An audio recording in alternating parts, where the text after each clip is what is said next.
وما ينطق عن الهوى إن هو إلا وحي يوحى علمه شديد القوى ذو مرة.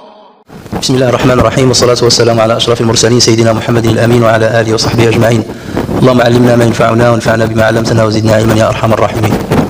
Donc aujourd'hui nous allons aborder et commenter la 9e rubrique du chapitre Al-Ilm, le chapitre de la science ou bien de la connaissance ou bien du savoir. L'imam al-Bukhari rahimahullah a intitulé cette rubrique Babu qawli an-nabi sallallahu alayhi wa sallam rubba muballighin aw 'amin sami'. Et là il a cité le hadith numéro 67 dans Sahih al-Bukhari et numéro 61 dans Tajrid al-Sarih de l'imam al-Zabidi.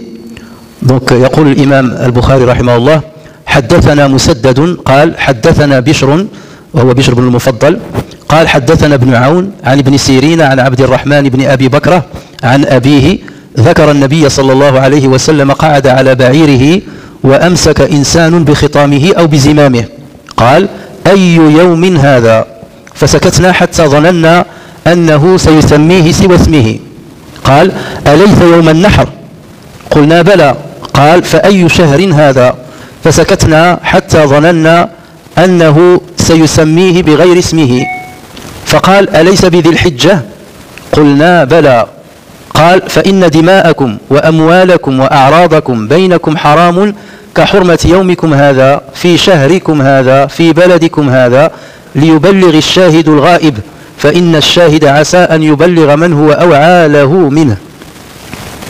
Donc la traduction du titre de cette rubrique, c'est sur cette parole du prophète sallallahu alayhi wa sallam, que de personnes ayant reçu un enseignement peuvent le comprendre mieux que celles qui l'ont directement entendu.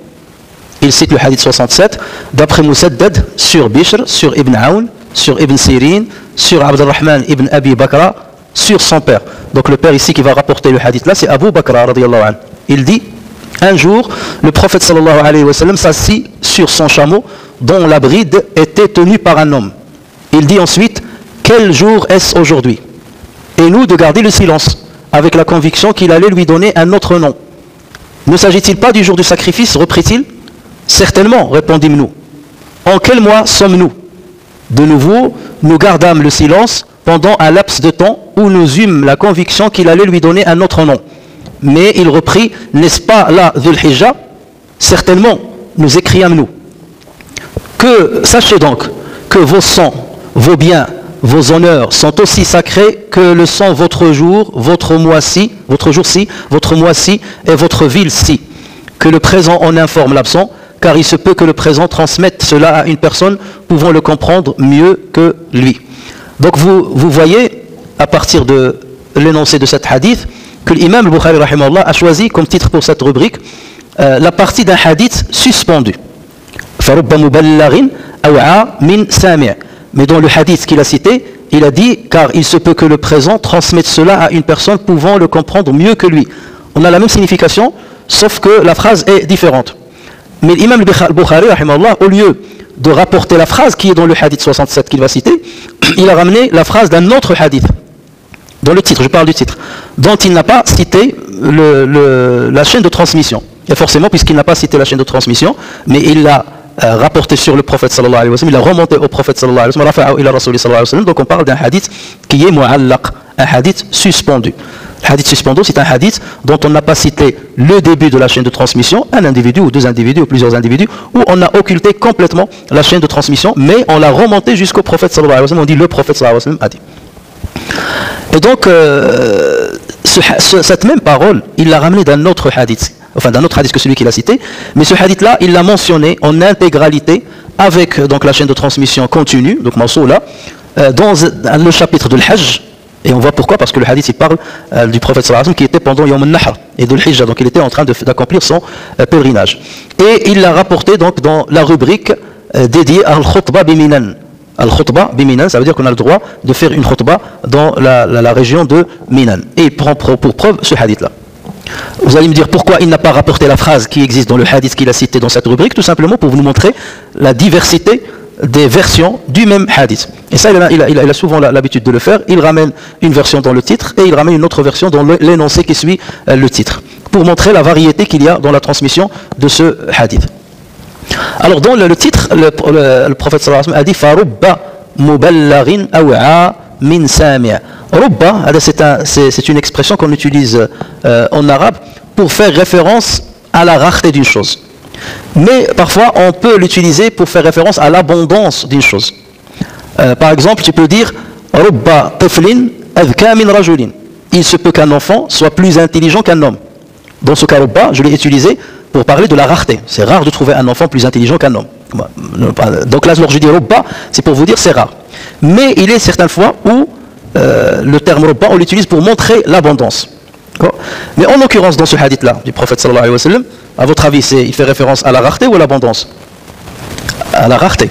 Il se peut que quelqu'un qui a reçu un hadith le comprenne mieux que celui qui l'a entendu directement du prophète sallallahu alayhi wa sallam. Parce que théoriquement, celui qui a entendu le hadith du prophète sallallahu alayhi wa sallam, c'est qui? C'est un compagnon, c'est un sahabi. Et il va transmettre ce hadith à quelqu'un d'autre, soit à un autre sahabi, soit à un tabi'i, qui n'a pas vécu avec le prophète sallallahu alayhi wa sallam. Il se peut, d'après la parole du prophète sallallahu alayhi wa sallam, que celui qui va entendre le hadith, qui n'a pas entendu du prophète directement, celui à qui on a rapporté le hadith du prophète sallallahu alayhi wa sallam, le comprenne mieux que celui qui l'a transmis. Là, il faut suivre la logique de l'imam al-Bukhari. Nous sommes toujours dans ce chapitre-là en train de parler, chez Bukhari, des méthodes de ce qu'on a appelé at-tahammulu wal-ada'. At-tahammul, c'est l'acquisition de l'information religieuse, wal-ada', c'est sa transmission. Et donc l'imam Bukhari, il est en train, dans ce premier chapitre, il parle de méthode de tahammul wal-ada' et il parle des convenances. Il parle des convenances qu'on doit respecter dans l'acquisition et la transmission du savoir. Donc ici, il est en train justement de parler de comment on peut acquérir un hadith et il faut donc le transmettre, même si on ne le comprend pas à 100%. Parce qu'il se peut que celui à qui on va transmettre cette information, donc de ce hadith-là, le comprenne mieux que nous. D'accord? Donc c'est ça ce que le prophète sallallahu alayhi wa sallam veut dire. Alors, la première particularité de ce hadith-là, c'est que tous les rapporteurs de ce hadith sont des Basrites. Il vient de Al-Basra. Le contexte dans lequel ces paroles prophétiques ont été annoncées concerne le pèlerinage du prophète sallallahu alayhi wa sallam, qu'on qualifie de pèlerinage de l'adieu. Parce que le prophète sallallahu alayhi wa sallam n'a accompli qu'un seul pèlerinage. Et c'était lors de la 10e année de l'Hégire. Il voulait accomplir le pèlerinage de la 9e année, mais il n'a pas pu le faire. Et donc là, il a nommé Sayyidina Abu Bakr Siddiq radiyallahu anhu pour qu'il soit le chef de la délégation qui allait accomplir le pèlerinage de la 9e année. Mais la 10e année, c'est le prophète sallallahu alayhi wa sallam lui-même qui s'est déplacé et il a fait une khutbah, un sermon historique qu'on a qualifié justement khutbatul wada', le sermon de l'adieu. Et le pèlerinage aussi, on l'a qualifié du pèlerinage de l'adieu. Et pourquoi on dit de l'adieu? Parce que le prophète sallallahu alayhi wa sallam, à la fin de son discours, il a dit aux gens, écoutez mes paroles. Au début de son discours, il a dit aux gens, écoutez mes paroles. Car je ne sais pas si après cette année, je vais vous rencontrer une autre fois à ce lieu. Isma'u minni ubayyin lakum fa inni la adri la'alli la alqakum ba'da 'ami hadha fi mawqifi hadha. Et donc le prophète sallallahu alayhi wa sallam avait pressenti que c'était sa dernière année, et justement 3 mois seulement après, le prophète sallallahu alayhi wa sallam a rendu son âme.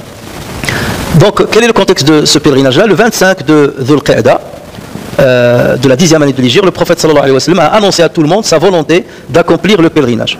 Il n'y a pas moins de 100 000 personnes qui l'ont accompagné lors de ce voyage, après avoir nommé quelqu'un pour le remplacer sur la gouvernance de Médine. Il a quitté Médine et toujours le prophète sallallahu alayhi wa sallam, lorsqu'il quitte Médine, il laisse toujours quelqu'un pour le remplacer. Et cette fois-ci, lors de ce pèlerinage d'adieu, il a nommé Abu Dujana al-Sa'di al-Ansari. Abu Dujana, donc comme son nom l'indique, c'est un Ansarite, et c'était quelqu'un qui avait un courage extraordinaire. D'ailleurs, ça faisait partie des rares qui sont restés à côté du prophète sallallahu alayhi wa sallam lors de la bataille de Uhud. Et c'est lui, si vous avez déjà lu le sira du prophète sallallahu alayhi wa sallam, qui, lorsque les deux clans, les Qurayshites et les musulmans, étaient face à face, il est sorti du clan des musulmans, il avait mis un turban rouge sur sa tête pour se distinguer, et il se pavanait, il marchait avec une démarche de fierté. Et le prophète sallallahu alayhi wa sallam a dit « Inna Allah yakrahu hadhihi al-mishya illa fi mawqifin kahada » Dieu déteste ce genre de démarche, de marcher avec orgueil, sauf dans ce genre de situation pour montrer la force des musulmans, parce qu'ils étaient dans un contexte d'affrontement. Alors c'est lors de ce pèlerinage que les derniers versets coraniques ont été révélés, notamment le Qawlullah Azza wa Jal, Al-Yawma أكملت لكم دينكم وأتممت عليكم نعمتي ورضيت لكم الإسلام دينا. Et d'ailleurs, à propos de ce verset, un juif de Médine est venu voir Omar ibn Khattab à l'époque de Khilafat de Omar ibn Khattab. Il lui a dit à Omar, vous avez un verset coranique, s'il a été révélé à nous, autres juifs, nous aurions pris le jour de sa révélation comme un jour de fête. Parce que c'est un verset important que vous avez. Et Omar de dire, c'est de quel verset tu parles? Il lui a dit, aujourd'hui j'ai parachevé pour vous votre religion et je vous ai comblé de mon bienfait et j'ai agréé l'islam comme religion pour vous. Et Omar ibn Khattab de lui dire, mais je connais ce verset-là et je sais pertinemment où il a été révélé et quel jour il a été révélé. Il a été révélé le jour de Arafat, le jour du vendredi de Arafat, du pèlerinage d'adieu du prophète sallallahu alayhi wa sallam. Donc c'est dans ce pèlerinage-là que les derniers versets ont été révélés. Et le prophète sallallahu alayhi wa sallam, que j'ai dit tout à l'heure, est mort 3 mois après ce pèlerinage, le 12 Rabi' al-Awwal de l'an 10. Il y a quelques divergences parfois entre les savants sur la date exacte de la mort du prophète sallallahu alayhi wa sallam, mais ce qui ressort le plus, c'est le 12 de Rabi' al-Awwal, qui est en même temps le jour de sa naissance. Alors, donc, que dit le hadith? Abu Bakr, qu'est-ce qu'il dit? Il dit, un jour, le prophète sallallahu alayhi wa sallam s'assit sur son chameau, dont la bride était tenue par un homme. Alors, pourquoi le prophète sallallahu alayhi wa sallam est resté sur son chameau? Parce qu'on peut dire que le fait que les gens soient, toi tu es sur un chameau alors que les gens sont à pied, ça peut être mal perçu, comme si c'était une marque d'orgueil. Et on sait très bien, on a déjà vu dans un hadith que le prophète sallallahu alayhi wa sallam, il s'asseyait avec les gens par terre, au point que quelqu'un qui est étranger ne pouvait pas le distinguer par rapport aux autres. C'est après que les compagnons lui ont proposé à Rasulullah, pourquoi ne pas on te fabrique comme un banc sur lequel tu peux t'asseoir afin que tu te distingues et qu'un étranger puisse te reconnaître parmi nous. Et le prophète sallallahu alayhi wa sallam a accepté. Mais c'est pas à la demande du prophète sallallahu alayhi wa sallam que ça a été fait. Parce que le prophète sallallahu alayhi wa sallam était modeste. Et donc pareil, le prophète sallallahu alayhi wa sallam était dans un contexte, c'est pas le contexte dans une mosquée où il va monter sur un minbar pour. Donc là, il était sur une monture. Et le but c'est quoi? Le but c'est pas d'être supérieur aux autres ou de dominer les autres. Le but c'était seulement qu'il soit vu par la majorité des gens parce qu'ils étaient très nombreux. Donc voilà la raison pour laquelle le prophète sallallahu alayhi wa sallam est resté sur son chameau. Et les savants tirent, regarde jusqu'où les savants rentrent dans les détails, où ils disent que d'habitude une bête, une monture, lorsqu'on est dessus, il n'y a pas lieu de rester dessus si elle ne marche pas. Parce qu'on va la fatiguer quelque part et on devient une charge lourde pour elle. Mais dans ce genre de contexte, il est permis de rester sur le dos d'une monture pour se faire entendre et voir par tout le monde. D'accord? Mais le prophète sallallahu alayhi wa sallam a l'habitude de respecter sa monture et de descendre de son dos dès qu'il n'a plus besoin de se déplacer pour l'aménager. Mais ici, c'était par besoin que le prophète sallallahu alayhi wa sallam l'a fait. Et pourquoi on a tenu la bride? Alors la bride du chameau, donc contrairement à ce qu'on a pour le cheval, la bride de chameau, donc il y a un anneau qu'on met dans le nez du chameau pour mieux le contrôler. Le chameau il est très fort, donc il ne s'agit pas seulement de la passer autour voilà, du museau, mais on la met aussi donc un anneau au niveau de son nez pour bien le maîtriser. Et pourquoi on a tenu, donc un homme tenait la bride, c'est pour que le chameau ne bouge pas trop et pour que le prophète sallallahu alayhi wa sallam reste stable jusqu'à ce qu'il termine son sermon, parce que si le chameau bouge, donc forcément il va être perturbé par ses mouvements. Alors selon certains exégètes, celui qui tenait la bride du chameau du prophète sallallahu alayhi wa sallam était Bilal ibn Rabah radiyallahu anhu. En effet, l'imam Tirmidhi rapporte sur al-Husayn radiyallahu anha qu'il a dit: j'ai accompli le pèlerinage avec le prophète sallallahu alayhi wa sallam et j'ai vu Bilal tenir la bride de sa monture. Pourquoi je rentre dans ce détail? C'est parce que ceux qui veulent un petit peu parfois critiquer l'islam, ou notamment les hadiths, ils vont ramener des versions d'un hadith où on a une divergence dans l'apparence, dans l'énoncé du hadith. Et on dit il y a des contradictions et pourtant les savants, ils ont authentifié les différents hadiths. Donc il y a un problème. Et là justement, donc, qui tenait la bride? Dans le hadith qui est entre nos mains, il a dit un homme tenait sa bride. Ici, al-Husayn, elle dit que c'était Bilal radiyallahu anhu. Mais on trouve une autre version du même hadith, du même contexte, qui parle du même contexte, où on dit que c'est Amr ibn Kharija qui a dit je tenais la bride du chameau du prophète sallallahu alayhi wa sallam, dans le même contexte. Amr ibn Kharija. Puis il a cité une partie du sermon qu'on vient de voir. Il y a encore une autre version, cette fois-ci rapportée sur Abdullah ibn Mubarak, qu'il a rapportée sur Ibn Aoun. Et dans cette version-là, on dit que c'est Abu Bakr lui-même qui tenait la bride du chameau. Abu Bakr qu'on retrouve dans notre hadith, qui a été mentionné par l'imam Bukhari. Donc voilà, on parle du même contexte, et dans lequel on dit que celui qui tenait la bride, bon, il faut en dire un homme. Le problème ne se pose pas. Mais qui nous a dit un homme? C'est qui a rapporté ce hadith, qui a dit un homme tenait la bride? C'est Abu Bakr. Et il y a une version qui dit c'est Abu Bakr lui-même tenait la bride. Donc il aurait pu dire c'est je tenais la bride. D'accord? Et on a une version qui dit que celui qui tenait la bride était Bilal ibn Rabah. Et il y a une version qui dit que c'est Amr ibn Kharija qui tenait la bride. Est-ce qu'il y a contradiction entre les hadiths? Non. Pourquoi? Il faut toujours essayer de trouver une interprétation qui regroupe les hadiths sans les opposer les uns aux autres. Parce que là, le serment, le prophète sallallahu alayhi wa sallam, il va passer un moment à prononcer son serment. Et la bride d'un chameau qui est grand et tout, est-ce que il doit être tenu ne serait que par une personne obligatoirement? Non. Une personne peut se mettre à la droite du chameau et une autre personne peut se mettre à la gauche et chacun tenait la bride. Même 3 personnes qui tiennent la même bride, c'est possible. Donc ça, c'est une possibilité. Voilà pourquoi il y a cette contradiction apparente dans l'énoncé du hadith. Il y a une autre interprétation, c'est que peut-être qu'il se relayait. Le prophète sallallahu alayhi wa sallam, il bougeait, et donc il y a un qui a tenu, après les autres, parce que c'est un honneur pour eux d'être à côté du prophète, de tenir sa bride, donc ils vont se rapprocher, le chameau va bouger, peut-être qu'il bouge, donc l'autre qui va tenir, donc il n'y a pas, on ne peut pas prendre ce petit détail comme prétexte pour rejeter les hadiths ou dire que vous avez les savants, ils se basent sur la chaîne de transmission, la véracité et la fiabilité de ceux qui ont rapporté le hadith, et une fois on valide ça, et on trouve qu'il n'y a pas une contradiction notoire dans l'énoncé de hadith, donc il valide le hadith, comme c'est le cas ici, et il n'y a pas de contradiction là-dedans. Et il y a des livres qui sont justement rédigés pour expliquer pour interpréter les hadiths qui paraissent dans leur apparence, qui apparaissent dans leur énoncé qui sont contradictoires. Alors que dit Abu Bakr, que dit le prophète sallallahu alayhi wa sallam? Il dit: quel jour est-ce aujourd'hui? Et nous de garder le silence avec la conviction qu'il allait lui donner un autre nom. Ne s'agit-il pas du jour du sacrifice? Reprit-il: certainement, répondîmes-nous. Et en quel mois sommes-nous? De nouveau nous gardâmes le silence pendant un laps de temps où nous eûmes la conviction qu'il allait lui donner un autre nom. Mais il reprit: n'est-ce pas de l'Hijja? Alors ici vous voyez que le prophète sallallahu alayhi wa sallam a posé des questions dont les réponses étaient tellement évidentes que les compagnons n'ont pas osé répondre. Et pourquoi les compagnons n'ont pas osé répondre? Parce qu'ils savent très bien que le prophète sallallahu alayhi wa sallam, lorsqu'il veut donner un enseignement important, il utilise plusieurs moyens. Parmi ces moyens-là, il pose parfois des questions évidentes. D'accord? Et après, il va rectifier. Si la personne répond bien, tant mieux. S'il répond mal, il va répondre. Mais c'est pour attirer plus leur attention sur ce qu'il va dire. Et parfois, il attend la réponse. Et parfois, il n'attend pas la réponse. Comme par exemple, lorsqu'on a vu le hadith où le prophète sallallahu alayhi wa sallam, il leur a dit: il y a un arbre qui se trouve dans le désert et tout ça, qui est semblable aux croyants. Lequel?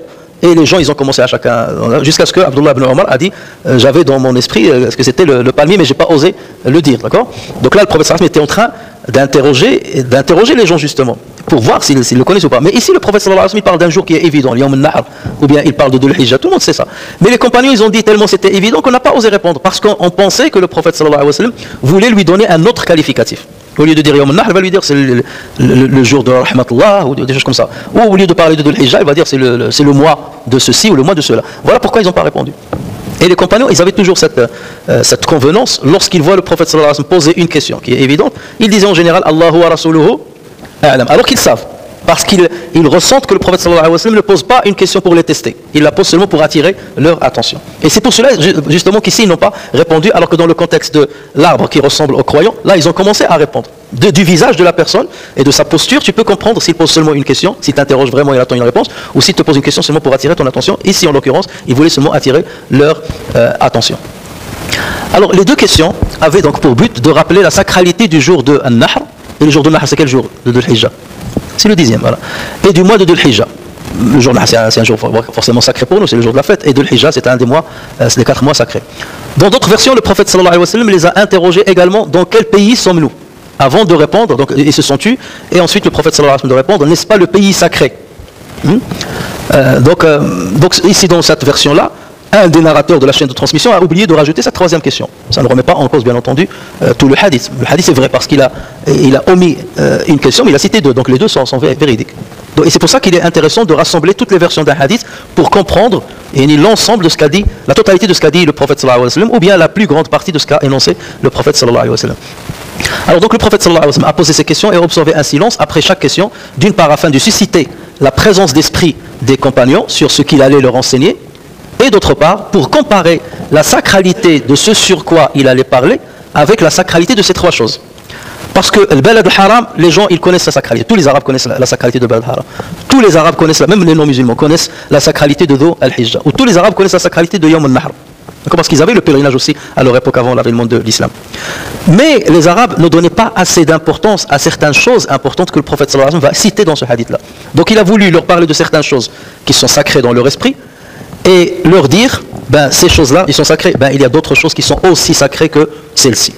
C'est comme si par exemple toi tu as vu un homme qui a un cou extraordinaire, vraiment, et tu viens à la personne et tu dis, tu as déjà vu une girafe? Oui. T'as vu le cou de la girafe? Oui. Ah ben j'ai vu une personne qui a un cou aussi long que celui de la girafe.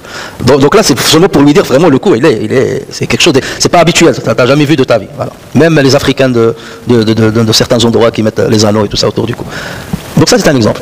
Donc voilà ce sur quoi le prophète sallallahu alayhi wa sallam voulait attirer l'attention sur le caractère sacré. Sachez donc que vos sangs, et le sang ici c'est, parce qu'il dit dima'akum, c'est quoi? C'est la vie. C'est la vie, parce que verser le sang de quelqu'un, ça veut dire le tuer. Donc il est en train de parler de la sacralité de la vie. Sachez que vos sangs, vos biens, les biens matériels, vos honneurs, sont aussi sacrés que le sang votre jour-ci, votre mois-ci et votre ville-ci. Donc là, à partir d'aujourd'hui, rajoutez les 3 choses sacrées que vous connaissez, qui étaient évidentes pour vous. Maintenant, sachez que ces 3 choses-là, aux yeux de l'islam, ils sont aussi sacrés que ces 3 choses. Pourquoi? Parce que les Arabes à l'époque, ils ne donnaient pas de sacralité au sang. Et c'est pour cela que parfois, ils engageaient des combats fratricides qui duraient des mois, voire des années et des années. Pour un oui ou un non. Pour un chameau qui a mangé dans le territoire de l'autre ou qui est rentré dans le territoire. Et ils se combattaient pour eux, le sang, c'est pas... Ou l'Arad, pareil. L'honneur d'une personne, parfois ils peuvent le salir avec de la calomnie, avec la poésie. Donc ils pouvaient saper l'honneur d'une personne qui a pourtant de l'honneur. Elle sapait avec une poésie satirique donc, dans laquelle ils le rabaissent. D'accord.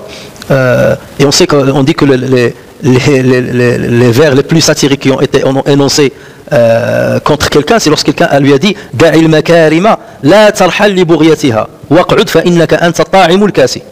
Laisse les choses nobles, ne cours pas pour les acquérir. Da'il makarim la tarhal li bughyatiha waq'ud, assis-toi, fa innaka anta ta'imul kasi, parce que tu continues de manger et de t'habiller, ça te suffit. On a dit que ça c'est le pire vers, la pire poésie qui a été dite, satirique qui a été dite contre quelqu'un. Et pourtant chez nous on dit pire que ça. Mais la finesse, Da'il makarim, les nobles caractères, ou bien la noble éthique, ne cours pas pour chercher la noble éthique, reste là. Donc indirectement il nous dit, ça n'a pas de noble éthique et tu ne changeras pas. Et tu t'amélioreras pas, tu ne progresseras pas. Et reste, si tu manges et tu bois et tu t'habilles, ça veut dire que tu es un simple animal. Donc tu ne peux pas avoir l'éthique. Vous imaginez la force Et on a dit ça c'est le vers le plus satirique qui a existé chez les Arabes. Donc les Arabes à l'époque ne donnaient pas d'importance à la vie, ne donnaient pas l'importance au bien matériel des gens, ils ne donnaient pas l'importance à l'honneur des gens. Et donc le prophète sallallahu alayhi wa sallam a voulu marquer cette importance-là et cette sacralité en la comparant avec la sacralité du mois de Dhul Hijjah, du jour de Nahr et de l'Balad de Mecca et ses environs. Ces 3 choses font partie, en fait, si on voit ces 3 choses que le prophète sallallahu alayhi wa sallam a citées, al-hayat, la vie, al-mal, le bien matériel, ou al-ard. Ces 3 choses, on trouve qu'ils font partie des 5 nécessités. Ad-darurat al-khams. Les savants les appellent, les savants de al-maqasid, des objectifs généraux de la religion, ils appellent ad-darurat al-khams, les 5 nécessités que les lois islamiques, tous les décrets islamiques tiennent à protéger. Quel que soit un décret religieux que vous avez, ça c'est interdit, ça c'est permis, ça c'est haram et tout ça, ça c'est halal, ils sont là pour protéger ces 5 nécessités, ces 5 choses importantes. Protéger la religion. C'est pour cela que la prière du vendredi a été instaurée. C'est pour cela que les mosquées ont été instaurées. C'est pour ça que Salat al-Jama'a elle est largement rétribuée. Pourquoi? C'est pour qu'il y ait une visibilité de ta religiosité, que les gens pratiquent la religion. Eid al-Adha, Eid al-Fitr. Justement, il faut manifester cela pour que la religion reste dans la société. Parce que la religion, elle te donne un équilibre entre le spirituel et le profane. Et lorsque la religion disparaît d'une société, donc c'est beaucoup de principes qui vont disparaître, beaucoup de bons comportements, d'éthiques, de principes importants risquent de disparaître. Et on le voit dans notre monde aujourd'hui matérialiste. La deuxième chose, c'est la vie. Préserver la vie. Voilà pourquoi l'islam interdit à ce qu'on tue quelqu'un. Si on tue quelqu'un, c'est comme si on a tué tous les gens. Voilà pourquoi l'islam interdit le suicide. Voilà pourquoi l'islam interdit de consommer certains produits qui peuvent attenter à ta vie, comme des drogues et ainsi de suite. La troisième chose que l'islam veut préserver, c'est la raison. Voilà pourquoi il interdit la consommation d'alcool, parce qu'elle fait disparaître la raison. C'est pour ça d'ailleurs qu'on l'appelle le khamr. Le khamr, il vient de la même racine que le khimar. Le khimar, c'est le foulard qu'on met sur les cheveux. Donc on cache la tête avec. Donc le khamr, parce qu'elle cache la raison. Elle cache la raison. Le quatrième objectif, ou nécessité qu'il faut préserver. Pourquoi on l'appelle nécessité? Ça veut dire sans ces 5 choses, ta vie terrestre, ici-bas, ou bien ta vie de l'au-delà, va être remise en cause. Sans la religion, ta vie dans l'au-delà, elle est remise en cause. Tu ne seras pas dans le paradis. Et ces choses-là sont importantes. La vie, tu préserves ta vie, tu préserves ta raison, tu préserves la filiation. Voilà pourquoi l'islam a instauré le mariage. Il a interdit la fornication, il a interdit l'adultère. Il a interdit toutes les choses qui peuvent mener à l'adultère, toutes les tentations qui peuvent mener à l'adultère. Il a mis des sièges pour que la filiation soit préservée. Voilà pourquoi l'islam a interdit l'adoption plénière. Tu n'as pas le droit d'adopter quelqu'un et de lui donner ton nom. Il faut qu'il garde le nom de ses parents biologiques. D'accord? Tout ça, c'est pour préserver la filiation. Chacun a le droit et la nécessité de connaître qui est son père, qui est son grand-père, qui est sa grand-mère, ainsi de suite. Et là, on le voit aujourd'hui, des gens parfois qui découvrent que leur père biologique n'est pas le père adoptif.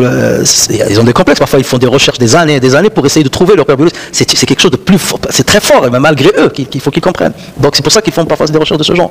Et il y a les biens matériels, voilà pourquoi l'islam il interdit le vol, parce que tu dérobes le bien matériel d'autrui. Il interdit le riche, le riche, quoi, hein? La tricherie, voilà, la tricherie, tout ça c'est parce que lorsque tu triches, lorsque tu voles, lorsque tu accomplis le riba, l'usure, tout ça tu es en train de dérober sans droit l'argent de l'autre. Donc l'islam il a mis une batterie de lois pour préserver les biens matériaux des gens. Au point où parfois il est très sévère dans la répression lorsque quelqu'un vole. Parce qu'il considère que des choses-là, c'est des nécessités. Tu as travaillé avec ta sueur pour tes biens matériels, on ne peut pas donner le droit à quelqu'un de venir te dérober. C'est très très grave. Donc vous voyez que les trois choses que le prophète sallallahu alayhi wa sallam a citées, ils font partie de ça. Il a parlé de la vie, il a parlé des biens matériels, et il a parlé de l'honneur. Et l'honneur en général, la partie la plus importante de l'honneur, c'est ce qui se rapporte à l'honneur. Lorsque tu touches quelqu'un dans son honneur, par exemple tu l'accuses d'avoir commis l'adultère, ou tu accuses une femme d'être légère, c'est que tu es en train de toucher son honneur. Quelque chose qui se rapporte justement à la question de la filiation. Donc c'est pour cela que le prophèt a cité ces trois choses, et c'est pour cela aussi que les savants, c'est en étudiant le Coran et la Sunna, qu'ils ont dégagé ces 5 nécessités. Ils les ont mis en exergue pour comprendre quels sont les objectifs principaux des décrets religieux. Qu'est-ce qu'ils veulent préserver. Et d'ailleurs, eux, ils disent qu'il y a trois niveaux de choses importantes. Il y a les nécessités, al-daruriyat, il y a ce qu'ils appellent al-hajiyat, les besoins, et il y a ce qu'ils appellent al-tahsiniyat, les compléments. Par exemple, il fait une période où, par exemple, avoir une voiture, c'est un complément. Là, avoir une voiture, c'est devenu parmi al-hajiyat, voire parfois parmi daruriyat. Tu vas être embauché, vous avez une voiture, monsieur? Non, j'ai pas le permis. Tu n'es pas accepté, première fois, deuxième fois, troisième fois. Tu dis là, il faut que je passe mon permis. Et c'est là où les savants, lorsqu'ils veulent émettre une fatwa, et notamment donner une dérogation, ils vont dans une échelle classer ton besoin à propos duquel tu poses la question, ou tu demandes une fatwa ou une dérogation, ils vont le classer dans une échelle, selon la situation, selon le contexte dans lequel tu vis, selon ta personne et ton profil. Et ils peuvent, oui ou non, te donner une dérogation. Donc cette dérogation devient individuelle, on ne peut pas la généraliser à tout le monde, ou seulement devient une dérogation pour ceux qui respectent un profil bien particulier dans un lieu bien particulier, dans une époque bien particulière. Et la dérogation peut sauter d'un pays à un autre, d'un individu à un autre, ou d'une époque à une autre. Et parfois, on taxe les savants parfois d'être laxistes ou des choses comme ça, mais non, les savants, c'est au vu de tout cet arsenal quelque part de la conception de l'islam, de la vie, qu'ils commencent à donner des dérogations ou pas. Et tu ne peux pas te baser seulement sur un hadith ou un verset et dire je donne la fatwa. Oui, tu donnes ça dans les cours de fiqh, on dit halal haram, ça s'appelle des cours généraux. Mais le fatwa, c'est autre chose. Et le fatwa, il faut avoir une certaine dextérité et une certaine connaissance pour pouvoir émettre le fatwa. Alors qu'un cours religieux, tu prends un livre et tu commences à donner le cours religieux, ça fait pas de toi, ça fait de toi un transmetteur, muballigh. Et tu peux parfois transmettre à quelqu'un qui est peut-être plus intelligent que toi. Et c'est ce qui fait distinguer entre le muhaddith ou le faqih. Il y a ceux qui ont rassemblé les deux, comme l'imam Malik, comme l'imam Ahmed ibn Hanbal. Il était en même temps muhaddith, donc un spécialiste de hadith, et en même temps un faqih. Et tu peux trouver quelqu'un qui est un muhaddith, donc le hadith c'est un spécialiste, mais il n'est pas fait pour le faire.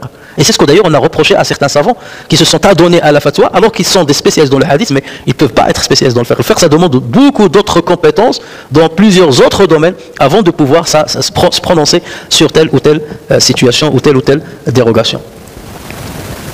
Alors, vos sangs sont haram signifie qu'il est interdit, comme on l'a dit, d'attenter à la vie d'autrui ou à sa propre vie en versant son sang sans raison juridiquement valable. Al-'ird, c'est l'honneur. L''ird, on le définit comme étant ce qu'on peut mettre en valeur chez une personne par des louanges, ou ce qu'on peut rabaisser chez une personne par des diffamations. C'est ça la définition que donne le savant. Ce que tu peux mettre en valeur par des louanges, un tel masha'Allah, il a une intelligence, donc ça fait partie de l'art. Un tel masha'Allah, il a une magnanimité. Un tel masha'Allah, il se préserve contre le haram. Donc là, c'est l''ird, tu es en train d'augmenter l''ird avec les louanges. Ou bien tu sapes son ird avec des diffamations. Un tel c'est un voleur, un tel c'est un menteur, un tel c'est... Et donc l'ird, c'est ce qu'il y a de plus noble chez la personne. Et lorsque tu touches à l'ird, surtout par rapport à la question des relations sexuelles, un tel a commis un adultère, des choses comme ça, vous savez que la répression, elle est très forte en islam si jamais tu touches l'ird de quelqu'un alors que tu n'as pas ramené 4 personnes qui ont vu la personne commettre la fornication ou bien l'adultère. Tout ça, c'est pour... protéger l'ird de quelqu'un. On ne peut pas attenter à l'ird de quelqu'un. Tout ça pourquoi? C'est pour préserver l'ard de personne. Lorsque vous lisez notamment surat al-Hujurat, vous allez voir que plusieurs passages sont là pour protéger l'ard. Tout ça c'est pour protéger l'ard des musulmans, l'honneur des musulmans. Alors ensuite le prophète sallallahu alayhi wa sallam a dit, et c'est ce qui nous intéresse dans cette rubrique, que le présent, ceux qui sont présents, on informe l'absent, car il se peut que le présent transmette cela à une personne pouvant le comprendre mieux que lui. Cette phrase est très très importante. Lorsqu'on la lit comme ça rapidement, on peut dire que ouais, oui c'est évident, mais elle a des conséquences importantes cette phrase-là. Et elle sous-entend beaucoup de choses. Donc déjà le prophète sallallahu alayhi wa sallam, avec cette phrase-là, il exhorte ceux qui ont entendu sa parole à la diffuser largement. Voilà. On retrouve cette même exhortation prophétique dans d'autres contextes et avec des formules voisines.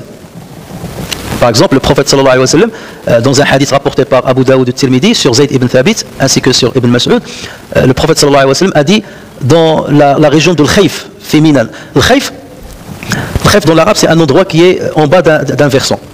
Et à Mina, auprès de Jamarat, il y a un masjid qu'on appelle Masjid Al-Khayf. Et il y a un hadith, même s'il n'est pas authentique, qu'il y a plus de 70 prophètes qui ont prié dans ce masjid. Il existe jusqu'à maintenant. Donc cette région-là, on l'appelle Al-Khayfu min Minan. Al-Khayf dans le territoire de Mina. Donc le prophète sallallahu alayhi wa sallam était Al-Khayf à Mina. Et il a dit Naddarallahu mara'an sami'a minna hadithan fahafidhahu hatta yuballighahu ghayra farubba hamili fiqhin laysa bifaqih wa rubba hamili fiqhin ila man huwa afqahu minhu. Ce hadith-là, il ressemble beaucoup à l'autre. Mais c'est dans un autre contexte. Que Dieu place dans le bien-être, on a dit que Dieu place dans le bien-être un serviteur qui a entendu de nous une parole et l'a mémorisée jusqu'à la retransmettre à autrui. Car il arrive que le porteur d'un propos n'est pas doté de compréhension profonde. Il a pris des propos, il les a entendus, mais il n'est pas un grand faqih. Mais il va les rapporter fidèlement comme il les a entendus. Et il arrive que le porteur d'un propos le retransmette à celui qui est davantage doté de compréhension profonde que lui. Donc vous voyez que ça, c'est similaire à ce qui a été dit. Il y a un autre hadith rapporté cette fois-ci par al-Bukhari sur Amr ibn al-As, et dans lequel le prophète sallallahu alayhi wa sallam a dit Ballighu anni walaw ayah wa haddithu an bani Israël wa la haraj. Transmettez de ma part ne serait-ce qu'un seul verset. Donc là il parle d'un verset, tout à l'heure il parlait de hadith. Transmettez de ma part ne serait-ce qu'un seul verset et parlez des fils d'Israël sans éprouver aucune gêne. Parler d'eux, ça veut dire parler de quoi? De leur patrimoine scientifique. Lorsqu'ils vous narrent des histoires, tel prophète a fait, l'explication, ceci, c'est ça, l'histoire de leur prophète, c'est ça. Parler d'eux sans aucune gêne. Et les transmettez ce qu'ils disent. Mais ne considérez pas que tout ce qu'ils vont dire est véridique et ne considérez pas que tout ce qu'ils vont dire est mensonger. Comparez cela à ce que vous avez dans vos textes, ce qui concorde. Vous le retenez, ce qui ne concorde pas, sachez qu'il est peut-être falsifié. Donc c'est ça la signification de transmettre sur Bani Israël sans aucune gêne. C'est dans ce sens-là. Il ne faut pas le comprendre transmettre, c'est-à-dire parler de calomnie. Ce n'est pas dans ce sens-là que le hadith a été dit. D'accord. Celui qui ment, le prophète a dit, c'est cette partie qui est importante, celui qui ment sciemment à mon détriment, qu'il occupe dès maintenant sa place en enfer. Et ça, cette phrase-là, elle fait peur. C'est une phrase de la hadith authentique. Un musulman qui a ne serait-ce qu'un grain, qu'un atome de foi, est-ce que vous pensez qu'un instant il oserait mentir sur le prophète sallallahu alayhi wa sallam ou lui attribuer des propos qu'il n'a pas dit? Parce que le prophète sallallahu alayhi wa sallam, là, il est catégorique. Celui qui ment sciemment, qu'il s'attend à sa place en enfer. Donc là, le prophète sallallahu alayhi wa sallam, quelque part, il a voulu filtrer ce qui va se rapporter sur lui et mettre en garde. Bien entendu, il y a toujours des malveillants, il y a toujours eu des profiteurs, il y a toujours eu ceux qui instrumentalisent parfois la parole du prophète sallallahu alayhi wa sallam pour leurs besoins politiques ou leurs besoins financiers ou autres. Et il y a des hypocrites et tout ça. Mais les savants étaient là justement pour faire le tri et tamiser tout l'héritage qu'on a rapporté sur le prophète sallallahu alayhi wa sallam. D'où justement la science du hadith à travers laquelle on a authentifié les hadiths, ou bien on les a rendus bons, ou bien on les a rendus faibles, ou bien on les a considérés tout simplement comme hadiths forgés. Donc transmettre la parole de Dieu ou celle du prophète sallallahu alayhi wa sallam est un acte louable. Donc le simple fait de la transmettre. Ça veut dire si on s'assoit dans une mosquée, on commence à prendre un livre et on commence seulement à lire des versets ou bien à lire des hadiths. Comme ce que font certaines personnes, ils lisent le Riyad Salihin, il vient, il lit Riyad Salihin et c'est tout. Déjà ça c'est un acte louable, le simple fait de le lire. Et qui permet de préserver, déjà ça permet quoi? Le prophète sallallahu alayhi wa sallam insisté là-dessus, c'est pour préserver les deux sources scripturaires, le Coran et la Sunna. Par ce genre de hadith, le prophète sallallahu alayhi wa sallam, il a préservé la source. Ce sont ce genre d'exhortations qui ont permis de préserver le Coran et de préserver la Sunna du prophète sallallahu alayhi wa sallam. L'autre chose qu'on peut tirer de cette parole, c'est que le fait d'ignorer l'étendue de la parole du prophète sallallahu alayhi wa sallam, ou celle de la parole de Dieu, ou bien du prophète sallallahu alayhi wa sallam, ne doit pas empêcher le musulman de les transmettre fidèlement à des personnes qui peuvent mieux les comprendre. Moi, je suis peut-être limité dans mes connaissances, mais j'ai appris un hadith authentique. Donc, je ne dois pas m'empêcher de le transmettre. Si le contexte, bien entendu, nécessite que je transmette. D'accord? Je ne sais pas, par exemple, tu trouves quelqu'un qui pose une question sur un sujet, alors que tu connais un hadith concernant ce sujet. Dis-le. Tu dis, je sais que le prophète a dit, ou Allah Azza wa Jalla a dit. Voilà, mais peut-être que la compréhension prophète, il faut voir quelqu'un d'autre. Mais au moins, moi, dans ce contexte-là, je transmets. Mais si je vais mal transmettre, ou je ne suis pas sûr de ce que je vais transmettre, là, il faut faire attention. Ou le fait que je transmette à quelqu'un risque de nuire, juste de nuire à lui, ou bien de ne pas pouvoir lui expliquer ce sur quoi il posait la question, là, il faut plutôt s'abstenir le temps que quelqu'un d'autre. Donc ça dépend du contexte, en fait. Mais il ne faut pas attendre qu'on ait une bonne compréhension pour transmettre. Et c'est pour ça, parfois, lorsqu'on dit à quelqu'un qui est un peu débutant, on lui dit par exemple, va enseigner à des enfants. Il te dit, non, mais j'attends de devenir un alim pour aller enseigner le Coran aux enfants ou leur enseigner le hadith du prophète. Mais tu n'as pas besoin de ça. Dans ce cas, on suit le hadith là. Alors, tu as appris, transmets-toi fidèlement. Voilà. Sans peut-être rentrer dans les détails. Donc ce hadith là du prophète sallallahu alayhi wa sallam, qu'est-ce qu'il confirme? C'est ça le plus important, enfin parmi les choses les plus importantes. Il confirme qu'il y a parmi les gens ceux qui peuvent entendre ou apprendre la parole du prophète sallallahu alayhi wa sallam sans pour autant comprendre tout son sens, comprendre ses tenants, ses aboutissants, ou comprendre le contexte propice à sa traduction. Parce qu'il le dit, il se peut que quelqu'un qui a entendu ma parole, il la transmette à quelqu'un qui est plus intelligent que lui, ou bien quelqu'un qui va tirer plus de profit de cette parole. Ça veut dire celui qui a entendu de moi cette parole, peut-être il va en faire une lecture purement littéraliste. Et ce n'est pas mon objectif, ce n'est pas mon but. Mais peut-être en la transmettant à quelqu'un d'autre, lui, il va sortir des leçons, des décrets, des choses qui sont très importantes, desquelles que l'autre, la première personne, ne soupçonnait absolument pas. Et ça, c'est un aveu très important du prophète sallallahu alayhi wa sallam. Ça veut dire quoi? Ça veut dire qu'il se peut même, parmi les compagnons qui m'ont entendu, qui peuvent se tromper dans ce qu'ils ont entendu de ma part. Ça veut dire que ma parole n'est pas toujours comprise à 100% par ceux qui l'ont entendu. Il se peut qu'il y ait des gens qui ont plus de savoir, plus de fiqh, de compréhension profonde. Parce que le prophète sallallahu alayhi wa sallam, il peut dire, et d'ailleurs c'est ce que parfois on reproche aux musulmans beaucoup, il te prend un hadith, il te dit, oui, votre prophète ou le Bukhari, pas pour attaquer le Bukhari. Le Bukhari rapporte, et on a vu des hadiths comme ça. Dernièrement, par le biais d'un ami commun, quelqu'un qui lui disait, mais le hadith, il faut le rejeter. Il dit, pourquoi? Il dit, il y a des hadiths authentiques et qui sont n'importe quoi. Je lui dis, et le Daesh, il lisait comme ça. Je lui dis, attends, c'est pas parce que Daesh a mal compris un hadith qu'on jette le hadith. C'est comme jeter le bébé avec l'eau de bain. Non, le hadith, on voit ce que les grands savants ont dit sur le hadith. Est-ce que ça correspond à ce qu'il dit Daesh? En général, c'est non. Et je lui dis, donne-moi un exemple. Et il m'a dit, c'est comme lorsque le prophète il dit, j'ai triomphé avec la terreur, la marche d'un mois. Je lui dis d'abord, est-ce que tu connais tout le hadith? Non, mais déjà, ça veut dire quoi? Certains l'utilisent pour dire, on va semer la terreur, on va se faire ceci, on va se faire ceci. Non, c'est pas les propos du prophète sallallahu alayhi wa sallam. Le hadith complet, il dit, Dieu m'a donné 5 privilèges ou 5 caractéristiques qu'il n'a donné à aucun prophète avant moi. Donc il n'est pas en train de dire aux musulmans, vous devez faire roi, vous semer la terreur. Il parle de 5 caractéristiques que Dieu lui a données. Et donc il a commencé par Dieu m'a donné le triomphe, et avec la peur que je sème dans le cœur des ennemis de l'islam, la marche d'un mois. Et ça veut dire quoi? Ça veut dire qu'à l'époque du prophète sallallahu alayhi wa sallam, certains empires, en l'occurrence l'empire romain et l'empire byzantin, lorsqu'ils entendaient parler des musulmans, surtout après les triomphes qu'ils ont eus, lorsqu'ils sont installés à Médine et tout, ils avaient peur des musulmans. Ils avaient peur des musulmans. Cette caractéristique n'a pas existé chez d'autres prophètes avant le prophète. Ni chez Isa alayhi salam, ni chez Moussa alayhi salam, ni chez Ibrahim alayhi salam. Donc là, c'est une spécificité de Muhammad sallallahu alayhi wa sallam. Où donc l'intercession, la grande intercession m'a été donnée, n'a pas été donnée aux autres. Et chaque prophète a été envoyé à son peuple. Et moi, j'ai été envoyé à l'univers, au monde entier. Donc le prophète sallallahu alayhi wa sallam ici, et ayyuma muslim, chaque musulman, lorsque l'heure de la prière arrive, chaque musulman peut prier là où il se trouve. Dans une autre version, la terre a été considérée pour moi un masjid. C'est les autres religions, non, il faut qu'il soit dans un temple pour accomplir ses prières officielles.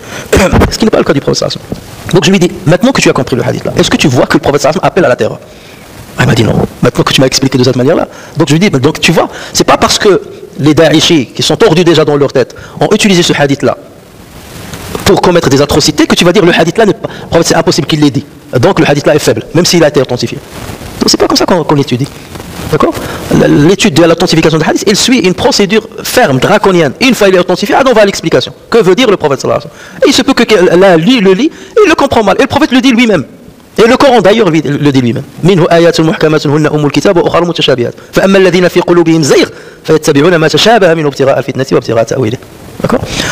Donc là c'est un aveu important du prophète sallallahu alayhi wa sallam. Il se peut que certaines de mes paroles, ou là vous les sortez de leur contexte. Comme lorsqu'il a dit il parlait des Qurayshites ici. Et on l'a expliqué déjà ce hadith. Il ne parle pas d'aller combattre les gens du monde entier et vous devez faire pareil, combattre les gens du monde entier jusqu'à ce qu'ils deviennent musulmans. Ça va à l'encontre de ce que dit le Coran. Allah Azza wa Jalla le dit, ce qui signifie si Dieu le voulait, il aurait fait de tout le monde une seule, tous des croyants. Donc voilà, donc il faut rassembler, et c'est là où il est important que celui qui a du recul et d'une compréhension profonde, il rassemble le texte et avec tous les autres textes et il te dit non, le professeur voulait dire ça et pas ça. Et combien nous-mêmes on parle, vous-même vous parlez à votre conjoint et il interprète mal ce que tu as dit. Oh, il se braque, il se met en colère, après tu dis mais non, je voulais dire ça. Alors imaginez concernant des sujets très sensibles, des sujets très graves, et on peut attenter à la vie de quelqu'un d'autre au nom d'une parole du prophète sallallahu alayhi wa sallam. Et c'est pour ça que le prophète avait dit transmettez les paroles, Allah Azza wa Jalla va faire de sorte qu'il y ait des gens qui ont le fiqh profond et qui vont mieux interpréter mes paroles et leur donner la portée que j'ai voulu leur donner et ne pas dévoyer leur lecture.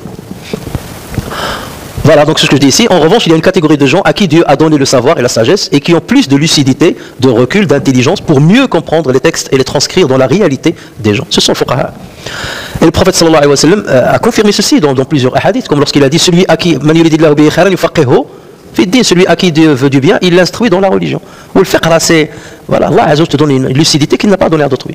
Ou il ne suffit pas de prendre un hadith ou la kada où ça fait te dire j'ai compris le hadith, ça y est, je commence maintenant à le transmettre et je prends une posture d'un prof qui enseigne, qui a tout compris. Non, voilà. Va voir ce que les savants d'abord ont dit.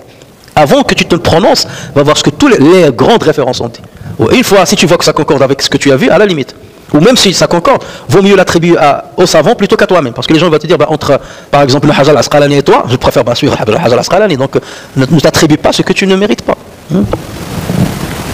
C'est ainsi qu'on comprend la légalité du principe de l'ijtihad. Donc là, par ce hadith-là, le prophète est en train de montrer l'ijtihad. Parce que l'ijtihad, c'est quoi? C'est fournir un effort intellectuel pour comprendre un texte ou bien pour le traduire dans la réalité des gens.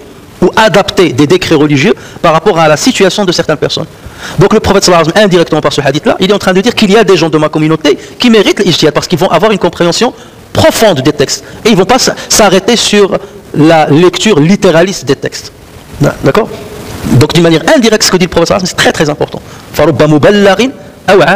Il se peut que quelqu'un à qui on a transmis une information soit plus intelligent, il a plus de compréhension que celui qui lui a transmis l'information.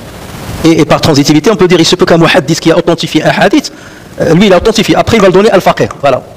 Et c'est le faqih qui va l'utiliser pour savoir où l'utiliser. C'est comme un pharmacien qui va fabriquer le médicament et après il va le donner au médecin. Et c'est le médecin qui connaît très bien le malade et sa situation. Pour dire quelle est la dose que je vais prescrire, ou combien il doit le prendre, combien de temps, ou est-ce qu'il a une interaction avec un autre médicament, des choses comme ça. Chacun sa spécialité. Et c'est pas parce que tu es muhaddith qu'automatiquement tu es un faqih. Et nous on tombe dans ce piège-là. Ou des jeunes parfois tombent dans un piège. Lorsqu'on est impressionné par un muhaddith, ça y est, pour nous tout ce qui va sortir de sa bouche, forcément c'est du Coran. Il faut prendre à la lettre. Il faut faire très attention. Il faut faire très attention à ce niveau-là. Donc al-hadith c'est al-hadith, ou al-fiqh c'est autre chose. Et il y a ceux à qui Allah a donné les deux. Et regardez, il y a même des savants qui parfois ils ne prennent pas en compte le hadith d'un faqih. Par exemple, al-Bukhari ne prenait pas en compte les hadiths qui pourraient être rapportés par Abu Hanifa. Et c'est Abu Hanifa. Ou certains ils voient ça mal. Tu dis, attends, c'est Abu Hanifa. Oui, c'est Abu Hanifa. Tu crois que le Bukhari ne connaît pas la valeur d'Abu Hanifa? Tu crois qu'il n'a pas de respect pour lui? Mais si. Mais là, il n'y a pas de tu es mon ami ou le shahada. Là, c'est draconien. Et l'imam Malik, qu'est-ce qu'il disait? Il disait, il y a des gens parmi nous, on les met en avant lorsqu'on veut demander à Allah Azza de faire tomber la pluie. On les met devant nous pour demander à Allah de faire tomber la pluie lorsqu'il y a une sécheresse. Mais je ne prends pas un hadith d'eux. Ça veut dire en termes de confiance, en termes de piété, en termes de sagesse, c'est les meilleurs parmi nous, on les met devant. Ils sont tellement pieux qu'on les met devant. Mais la question d'y rapporter le hadith, je ne leur fais pas confiance, ils ne sont pas fiables. Soit au niveau de la mémoire, soit parce que ce n'est pas leur métier. D'accord? L'imam Hafs. Alors on rapporte le Coran sur Hafs, et on le lit selon la lecture de Hafs, n'est-ce pas? Selon le riwaya de Hafs. Hafs, des savants l'ont affaibli sur le hadith. Si Hafs rapporte un hadith, il est faible, on ne le prend pas en compte. Mais lorsqu'il rapporte le Coran, on prend de lui. Et c'est pour ça que ceux qui disent la sunna au kada, non, les savants, sur ce point-là, ils étaient. Voilà, il y a des principes, il y a une procédure, un dispositif scientifique qui a été mis en place, et indépendamment de qui il s'agit, là on va faire des concessions avec celui-là, avec celui-là. Non, là il s'agit de préserver la sunna du prophète sallallahu alayhi wa sallam. Donc on ne rigole pas sur ce sujet-là. Plusieurs textes coraniques et prophétiques enjoignent les musulmans à revenir à cette catégorie de musulmans, les savants, afin de mieux comprendre la religion. Demandez donc aux gens de rappel si vous ne savez pas. Le prophète sallallahu alayhi wa sallam dit dans un hadith rapporté par le Bayhaqi et authentifié par le Hakim, porteront cette science à chaque génération, porteront cette science à chaque génération des gens de confiance. Qu'est-ce qu'ils vont jouer comme rôle? Ils en chasseront la falsification des extrémistes, l'ajout des menteurs et l'interprétation des ignorants. Ils vont filtrer la science de ces trois fléaux: la falsification, l'ajout des menteurs et l'interprétation des ignorants. Donc le prophète sallallahu alayhi wa sallam nous rassure. Ça veut dire qu'Allah Azza wa Jal fait de sorte que cette religion soit préservée à chaque époque, à chaque génération. Hassan al-Basri rahimahullah dit: الفتنة إذا أقبلت عرفها كل عالم وإذا أدبرت عرفها كل جاهل. La fitna, lorsqu'elle arrive, tous les savants la reconnaissent. Mais lorsque la fitna disparaît, tous les gens ignorants la connaissent. Maintenant, qu'est-ce qui nous intéresse? C'est la reconnaître avant qu'elle n'arrive. Et ça, il n'y a que les savants qui le savent. D'accord? Et combien de savants ont pris certaines positions dans certains événements graves dans la communauté? Ils ont pris des positions ou des décisions à l'opposé de la majorité. Et on les a taxés de vendus, on les a taxés de ceci, de cela. Et c'est après coup qu'on s'est rendu compte qu'ils avaient peut-être raison. Parce qu'ils ont vu la fitna arriver. Parce qu'ils ont une lecture et une intelligence que nous on n'a pas. Et Allah Azza wa Jalla a mis une baraka qui leur permet de le faire ça, comme on l'appelle, de voir certaines choses que nous on ne peut pas percevoir. Et donc voilà pourquoi il faut faire confiance à ces savants-là dès lors qu'on voit en eux le kafa'a ou le kifaya. Ils ont la compétence et ils suffisent pour qu'on comprenne ce qu'ils nous transmettent. Voilà donc sur ce, donc voilà ce qu'on peut dire en résumé sur ce hadith. Et vous voyez que ce hadith-là, il permet de tirer plusieurs conclusions. Et donc ce qu'il faut retenir, c'est que nous, on transmet à ton enfant, transmet à ton entourage ce que tu as appris, même si tu connais pas les choses d'une manière très profonde. Ne jamais dire j'ai tout compris, il faut faire attention, ne jamais dire j'ai tout compris, ou mon avis c'est ça sur ça, ou mon avis. Tu as été précédé par 14 siècles de personnes, d'érudits et tout ça. Donc ne dis pas, je pense que, et c'est pour ça qu'on dit celui qui dit dans le Coran avec son propre opinion, il a tort même ce qu'il va dire, même si ce qu'il va dire est vrai. Pourquoi? Parce que tu n'as pas pris le temps déjà d'aller voir ce que tous les autres ont dit, ou rassembler tout, et tout. Après tu ne t'attribues pas forcément. Qui te dit que tu as raison? Tu n'es pas arrivé jusqu'à l'apogée de la connaissance pour pouvoir justement te prononcer sur tel texte ou tel autre texte. Et voilà le prophète sallallahu alayhi wa sallam, donc il a dit balléro, mais il se peut que celui à qui vous transmettez soit plus intelligent que vous ou tire profit de ma parole beaucoup plus que vous. Mais ça montre aussi l'importance de la transmission, ce que les savants appellent al-ada. Il y a tahammul, c'est l'acquisition, et il y a al-ada, la transmission. Et ça jouait un rôle important. Vous avez des savants qui étaient d'une notoriété extraordinaire, mais leurs élèves n'avaient pas accompli l'ada comme il le faut. Ils ont pris tahammul, ils ont acquis de le savoir, mais ils n'ont pas transmis après. Donc tout leur héritage a disparu. Et c'est pour ça qu'on ne parle plus d'eux. Et vous avez des savants qui avaient des élèves qui ont joué le rôle de tahammul comme il le fallait, et qui ont joué le rôle de la transmission comme il le fallait. Et voilà pourquoi leur madhab, leur école a été préservée jusqu'à nos jours. أسأل الله تبارك وتعالى أن ينفعنا بما سمعنا وأن يعلمنا ما ينفعنا إنه على ذلك قدير بالإجابة جدير. سبحانك اللهم وبحمدك نشهد أن لا إله إلا أنت نستغفرك ونتوب إليك. سبحان ربك رب العزة عما يصفون وسلام على المرسلين والحمد لله رب العالمين. بارك الله فيكم.